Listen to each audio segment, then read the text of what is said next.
Hey guys, how you guys doing? It's your girl Karaleise. What's up, what's up, what's up?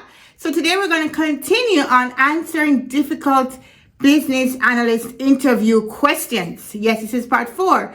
If you haven't watched the other 3 parts, I would encourage you to go watch them after you watch this video, even before. But I'm continuing on answering some of the questions that you guys have had in your interviews that stumped you. You're like, what are you asking me right now?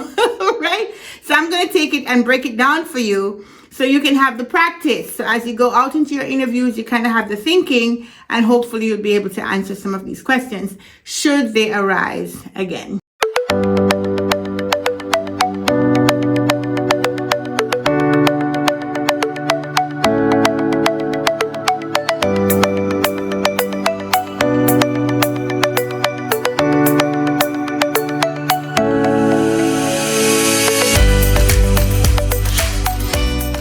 All right, let's get started. So I saw this question come through and I was like, wow, I have to really answer this one. This one has to be answered really quickly. So it's from Nikki Marie 378. Thank you so much, Nikki Marie. And she commented on my last video on answering difficult interview questions to business analysts, and that was part 3.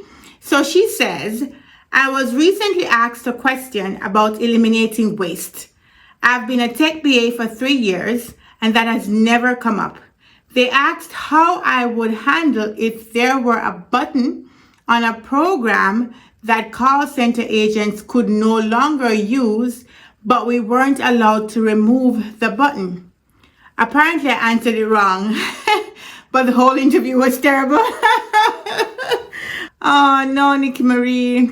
You know what? Sometimes we get out of these interviews and we're like, I definitely did not do well on that interview, and you'd be surprised how sometimes you still get the job, because maybe what you're looking for is, or what you're using to evaluate how well you did is not what they're looking for. Sometimes they just want to see how you think through something, and the way you answered may not even be the determining factor. So don't be too hard on yourself. But let's see, how would you answer that if you were in an interview and the interviewers turned up and said, we want to see how you eliminate waste? What if there's a button on a software application that you cannot remove, right? And the call center agents can't use anymore. What would you do? I mean, this could be something that causes you to stop and think and try to figure out, wrap your head around that, right? In a short time, because they're waiting for an answer. So here's how I would answer this. So the first thing I would say is I'd ask a question back to them. I'd want to find out who is managing this application program. Is it our software for our, call center agents, or is this a third-party software? Because the way I would answer depends on who's in control of it. If it is our software, then I would definitely want to see how I can create maybe an enhancement request. I would see if there is any conversation I could have with the product owner or product manager.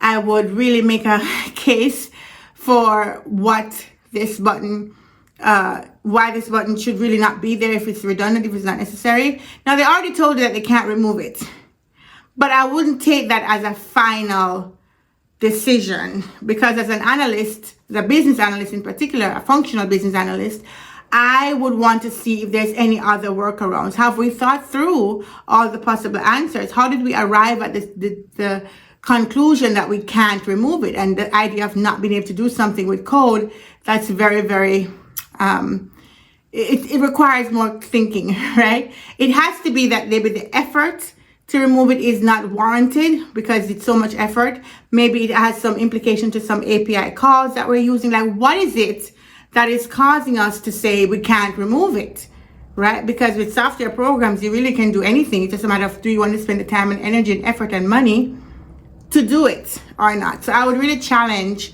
the decision of can't do it. And the way I would do that would be to do some more research, to maybe speak with the product owner, the product manager, and try to understand if there is already an existing enhancement request and what research has already been done to arrive at that deduction that we can't remove it. Now, let's say that it's a third-party application, it's not ours.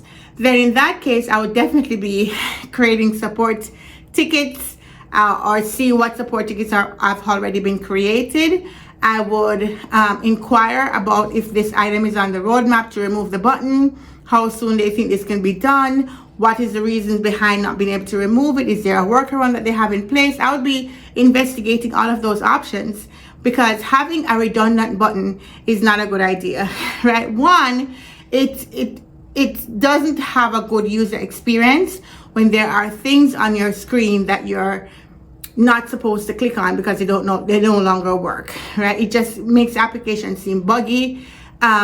It's definitely not a good customer experience, and also it builds on tech debt, because as you're continuously improving your application, if there's a button out there that nobody ever uses, after you changed maybe technology, you have to account for how this is going to affect this button, but the button is not being used by anybody, so why should you even worry about it, right? So you just end up having a bigger and bigger tech debt because you haven't solved for this button that's out there that nobody can use. Now, if they come back and they explain that this was already decided on, they've already redone the research, the company is not willing to, let's say it's our application, and they're not willing to spend the time and energy and money to remove the button right now, then I would say to them, well, is there an option such as hiding it?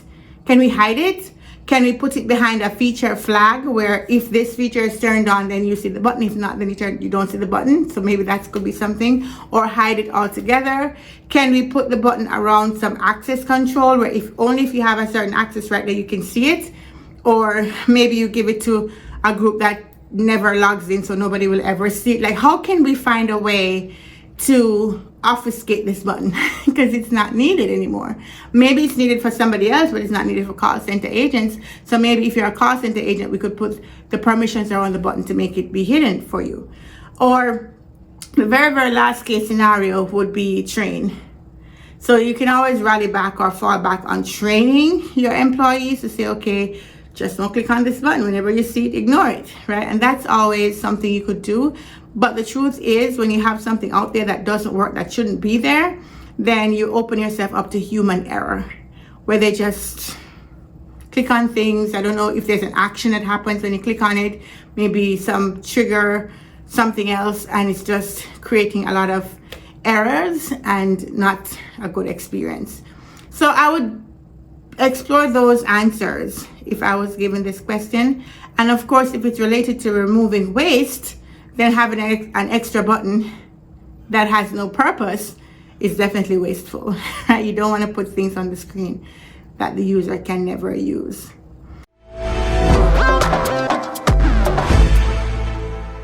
So there you have it. I would answer it like that. Obviously, you want to polish it up a little bit more, make it more smooth, have it answered in a shorter timeline. But yeah, that's a difficult question. It's a difficult question, and I'm sorry that you felt like you didn't answer it appropriately, but it served the purpose. It helped me to come up with this video idea and hopefully I'll be able to help other people who may have a question similar to this. As a recap, what I would talk about is trying to find out whether we own the application or if it's a third party. If we own it, we have more control. I can go to the powers that be and try to find out what they've already discussed, or if they haven't discussed it, try to plant my case for why we should really do something about this button. If at the end of the day they have already done all that research and they still decide that no, they can't do anything to fix it and it's just gonna have to stay there, then I'll try to see if there's another thing that we could do, like hide it, like feature flag it, like put permissions around it. And if I can't do any of those, then I would rally back on training and just try to repeat and make sure new employees are aware of this button that nobody can click on. It's really not the best option, but this is something I would try to make sure is in the minds of these call center agents so that there is a reduction in human error. All right, well, there you have it. Go and watch my other 3 videos in the series of difficult business analyst interview questions and see how I answer those. And of course, watch my other videos, like and subscribe, and I will see you guys next time in the next video. Take care. Bye bye.